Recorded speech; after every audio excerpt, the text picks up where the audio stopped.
Hello again, everybody. Welcome back to the Rantin Review Entertainment. We're continuing our review of the second part of Season 11 of The Walking Dead, the not really final season of The Walking Dead. I'll talk about that in a little bit at the end of the video, but this was an episode titled The Lucky Ones, and you can kind of get an idea of what's going on here, but we're going to review it here, talk about what happened, talk about where I think this storyline is going, and so far I'm quite impressed with the way that they've done this part of season 11. But before we get into that, I want to remind you guys, or let you guys know if you're new to my channel, that I have a bunch of free goodies down in the description box for you. If you want free stocks, you can get up to 3 free stocks worth up to $3,000 a piece from Webull by using the link down in the description box below. You can get free crypto from Coinbase if you want to, and of course you can get 60,000. I think they've upped it to 70,000 now. Free points from the Chase Sapphire Preferred or Reserve card by using the links down below. So check those out. See if any of that stuff interests you. And now let's talk about this latest episode of The Walking Dead.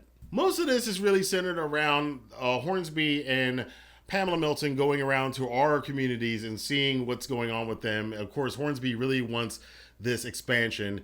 The dynamic between the two of them, we're seeing a little bit more of it here. Pamela Milton's she's always kind of putting her big girl britches on and kind of patting, Hornsby down and a little bit condescending to him. And he's trying to be nice to her, but he really runs the Commonwealth, and we're starting to see more and more of that here. They go to Oceanside, they go to Alexandria, they go to Hilltop. We see Aaron kind of being the envoy, the bridge between him, the communities and the Commonwealth. And we learned very early on that Hornsby's like, look, if we don't get all three, this is no deal for Alexandria. So we want Oceanside, we want Hilltop. Pamela Milton's putting her feet in the ocean and just delighting in it while she's at Oceanside, which is fun.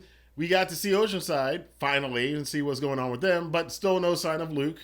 I guess the actor's not going to be on the show anymore. I guess it's going to be another one of those mysteries like Heath that apparently we're never going to find out what happened to Heath. So it is what it is. But they go there. Oceanside's like, well, Maggie says she's not joining up with you guys, so if Maggie doesn't join, then we're not going to join. We also get to see what the Commonwealth's doing at Alexandria. Daryl's along with them too, kind of this show of goodwill. They do finally get to Hilltop. Maggie is very skeptical about this whole thing, but a lot of her people are into it because the Hilltop needs a lot of help. It was destroyed, remember.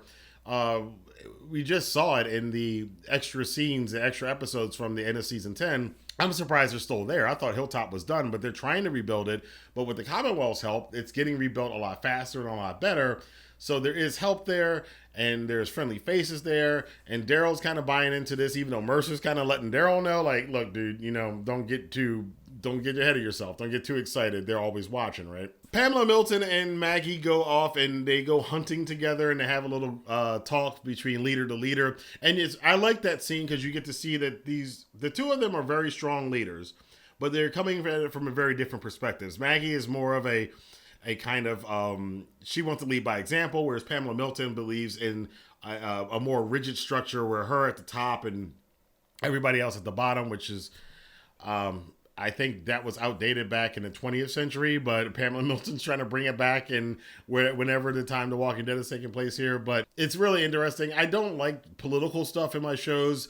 They've treaded they nipped at it. There's definitely a political bent to this season of The Walking Dead, but I mean, it was in the comic book too, so it's there to be there. The only thing I say about that, and the reason I bring that up, is because I do hope a lot of people don't. I know a lot of people do this. They look at these shows like this and go, aha, and they form their belief systems based off of this show. But remember that the show is presenting to you a certain viewpoint as the good viewpoint and another one as a bad viewpoint. That doesn't necessarily mean it's the way it is in the real world. Just keep in mind, this is art, not real life.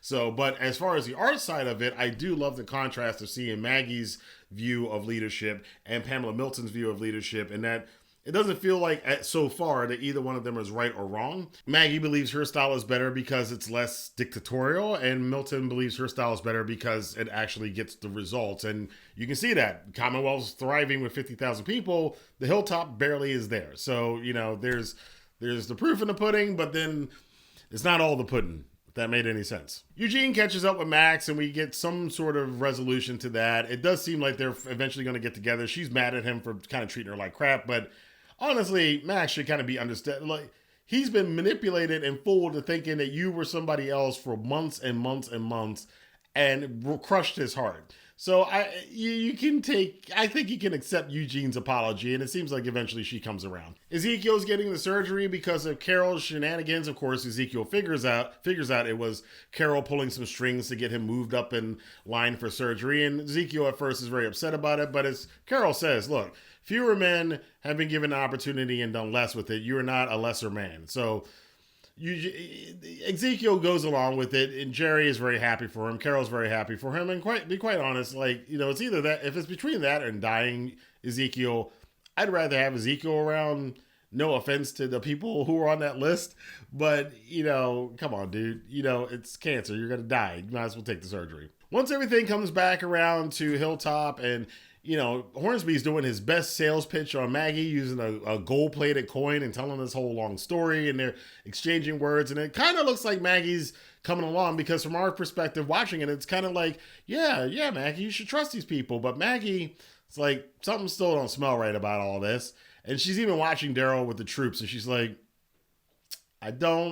something's off here. And she declines, even after all of the help, she declines the offer from Hornsby and Pamela Milton to join the Commonwealth. And that means problems for Aaron, who's trying to get Alexandria built. And of course, again, Hornsby said if they don't get Hilltop and Oceanside, then there's no deal with Alexandria. I'm not so sure how that's going to work out. But Maggie has her opinions. But some of her other people don't have her opinions. And some of the former Kingdom people, they wind up leaving. In fact, a lot of people wind up leaving Hilltop and going to the Commonwealth, because they're like, look, we're tired of struggling, man. These people came in, they've done right by us. Let's go do it. And that's where we are with that. And unfortunately, it looks like Maggie's a bit hurt by some of her people that have stood by her through a lot of wars, have walked out on her. A couple people still around, but you can see the disappointment in her face. So that's where we leave off. A lot of things still underneath the surface. Hornsby's up to some really shady stuff, and I think we're going to find out more and more about it as we have now reached the halfway point of part 2 of season 11 of The Walking Dead. The final season, not quite. And the reason I mentioned that at the beginning of the video is because, as you probably know, or maybe you don't know, they've now announced that there's going to be a Maggie and Negan spin-off show where they go to New York. We're going to have a Carol and Daryl's spin-off show. There's still the Rick movies that may or may not happen. And there's going to be a series called Tales of the Walking Dead. That's why I call this season supposed to be the final season of the show, but not really, because it's just spinning off into other stuff, and they're still going to be doing seasons of Fear the Walking Dead. So we actually aren't getting the end of The Walking Dead. The Walking Dead is just splitting up into a bunch of more smaller shows and possible movies. It's like, I don't know how, well, I know how I feel about that initially. I mean, even as a late adopter of The Walking Dead, again, for those of you who don't know, I didn't start watching the show until it was in its 7th season, and had to binge watch the first 7 and then caught up with it around the end of season 7, beginning of season 8. So I haven't been a Walking Dead fan for a very, very long time, but I also think that at this point, yeah, they should wrap the storyline up and move on to other things. But it looks like they're just going to try to stretch things out as long. AMC is going to milk this franchise as much as they can for as much money as they can. And as long as they've got a couple million people watching, I guess it's going to kind of be like, soap operas and pro wrestling where, hey, we got 3-4 million people who are going to watch this every week. You might as well keep making money off of it. I mean, I guess if that's your perspective, that's their perspective.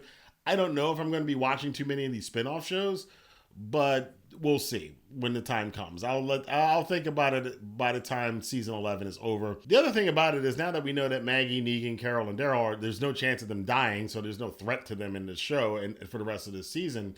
I'm also kind of wondering, does this mean that we're not going to get any answers to Heath? Are we not going to get any answers to Jadis? Are we not going to get any answers about Rick and Michonne? And most importantly, it kind of feels like we're not going to get that in this season. And I think that I think there's going to be a lot of angry people if we don't get some sort of answers to some of these questions. They did have one cute little thing that I liked in this episode, and that's that Pamela Milton knew Deanna. If you remember Deanna from seasons 5 and 6, she was the original leader of Alexandria before our crew came there. And I liked that. That was a nice touch, because of course they would have known each other. And I think Deanna, it's kind of sad that she didn't get to see the Commonwealth, but I think she would have loved what the Commonwealth was, because the Commonwealth, as I've said, is just what Alexandria was back in season 5, just on steroids with a hell of a lot more people. So, but that's it for this episode of The Walking Dead. I want to know what you guys think. Let your voice be heard in the comment box below. And until next time, I will see you guys as we continue our path through the not quite final season of The Walking Dead. Thanks for watching and have a good day.